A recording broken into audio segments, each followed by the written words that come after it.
मालगाड़ी के दर्शन को हम निकल पड़ लो अपन जॉब के लिए और देख लियो स्टेशन फिर खाली खाली पूरा छे। और स्टेशन पर एगो और हमारे दुविधा चला कि एखन तक जे स्टेशन के खुलने चोकर काम एखनो तक पेंडिंग है, देखियो ना टूटल फूटल छे। और स्टेशन पर अहाँ के पता है एखन छठ के लोग कते ज्यादा भीड़ है। हमरा एगो इंजीनियर नजर आयल जे अपन इंजीनियरिंग कर रहल छल, तो देखियो वो इंजीनियरिंग की कर रहल छल था।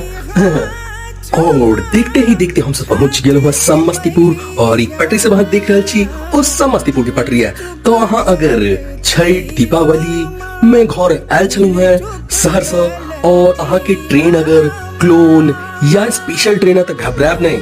दरभंगा समस्तीपुर में अहाँ सबके लिए रेलवे बेहतरीन व्यवस्था के अगर अहाँ के ट्रेन लेट है तो आप कहाँ ठहर सके छी, एकर कोनो चार्ज नहीं है। अपन अहाँ के तो खूब सेवावारी कैल जाता। अपन फटाफट अहाँ सब ई वीडियो शेयर कर दियो जे ट्रेन से सफर करे वाला है तो फटाफट ये वीडियो वो आदमी तक पहुंच जाए चाहिए।